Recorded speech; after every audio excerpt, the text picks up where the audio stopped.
Na aula de hoje, vamos estudar as membranas biológicas e transporte através de membranas.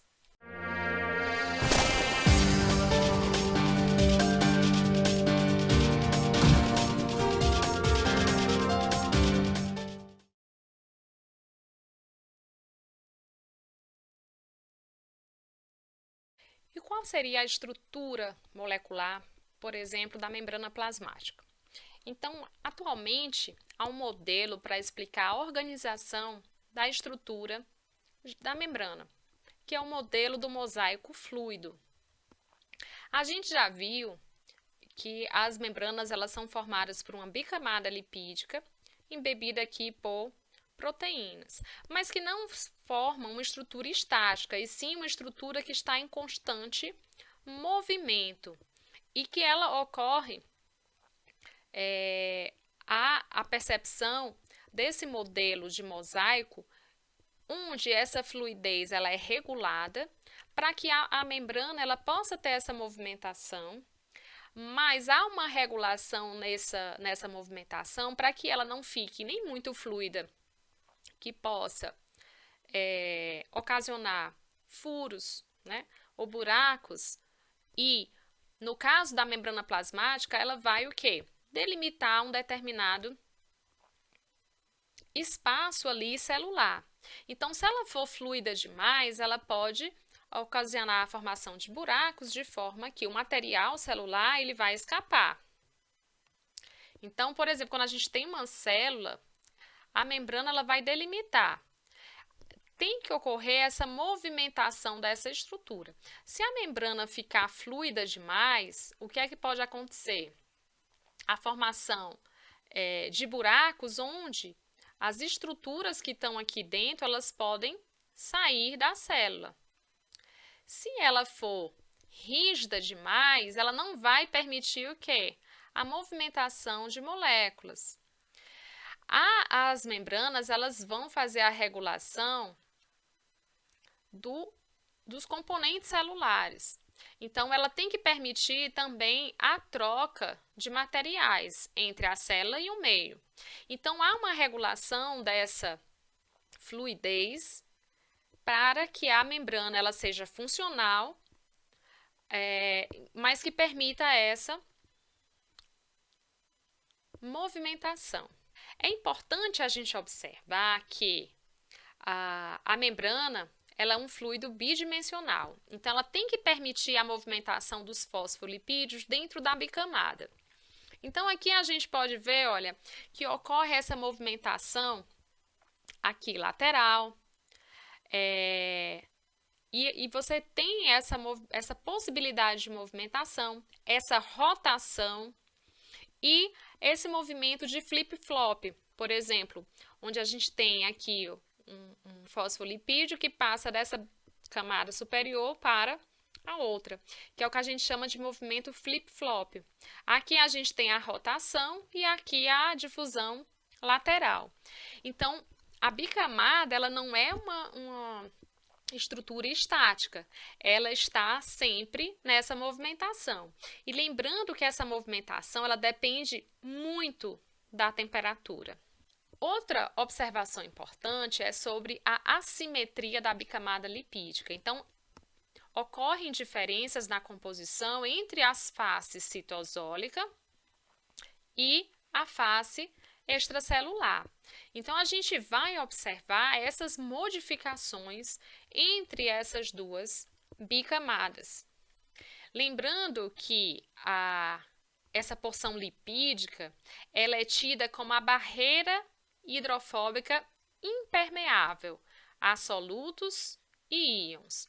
Então, essa passagem através da membrana, ela vai depender, né, a passagem dessas moléculas, do tamanho da molécula e da solubilidade da molécula em óleo, já que a gente está falando dessa porção da bicamada lipídica. Então, essa bicamada é a principal o quê? Barreira de permeabilidade, né? Então, essa bicamada ela vai ser permeável a gases, a moléculas hidrofóbicas pequenas, ela ainda tem uma certa permeabilidade a moléculas polares mais pequenas. Ela é permeável a, por exemplo, moléculas apolares e ela vai ser impermeável pela bicamada a moléculas polares grandes, como por exemplo a molécula de glicose, ou moléculas carregadas, aminoácidos. Então a gente vai ver, olha, que essas moléculas elas não têm a capacidade de passar através das membranas, através da bicamada. Então essa bicamada ela vai ser impermeável a várias substâncias.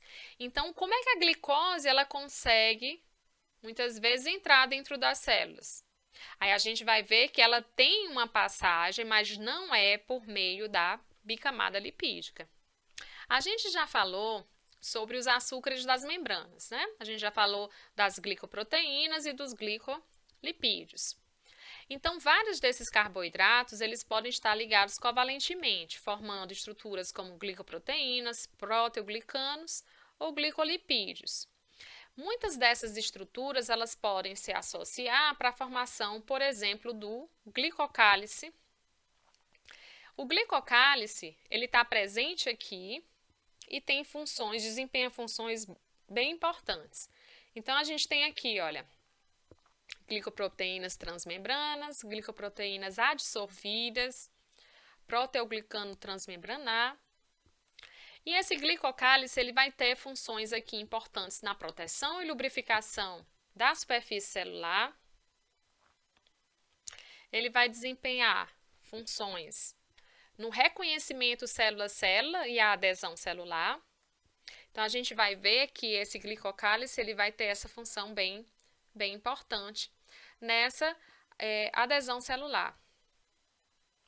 Aqui nós temos, olha, neutrófilo, oligosacarídeos específicos que reconhecem proteínas específicas aqui como as lectinas, que são proteínas que estão aqui, olha, voltadas para o reconhecimento celular. Outras funções do glicocálice envolvem alterações da superfície em células cancerígenas, ligações de toxinas, vírus e bactérias, as propriedades enzimáticas, aqui exemplificadas por peptidases e glicosidases, a especificidade do sistema sanguíneo ABO. Então, esses diferentes grupos sanguíneos é porque tem diferentes sistemas de reconhecimentos de receptores ali reconhecidos. Aqui a gente pode observar uma imagem, né, de microscopia eletrônica mostrando aqui, olha, a estrutura do glicocálice e aqui, olha, as microvilosidades, que é quando a membrana aumenta essa superfície de contato.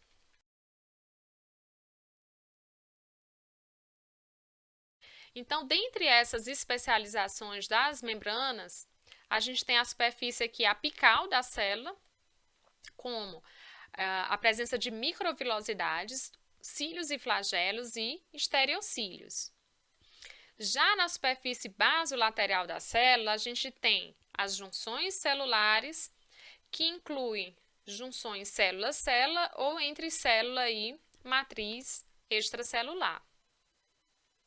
Então, as microvilosidades que a gente viu naquela imagem anterior, ela aumenta o que é a superfície de contato.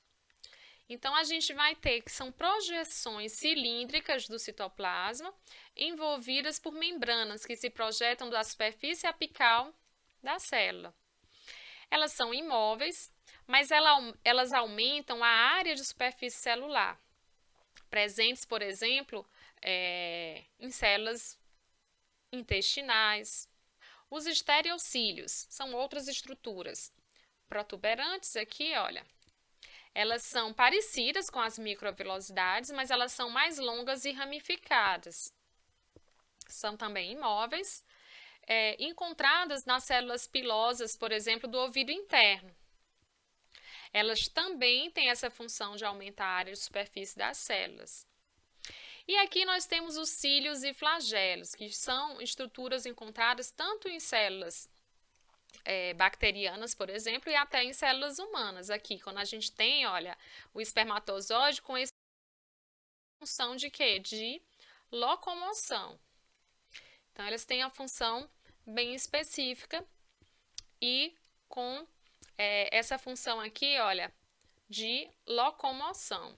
Os cílios, eles são não tão longos, mas também tem essa função de locomoção. Estruturas juncionais unem células, né, unem fortemente as células ou a matriz extracelular. A gente pode exemplificar como os desmossomos e junções aderentes. Ela pode promover a vedação entre as células com a zona oclusiva. Pode estabelecer também a comunicação entre uma célula e outra.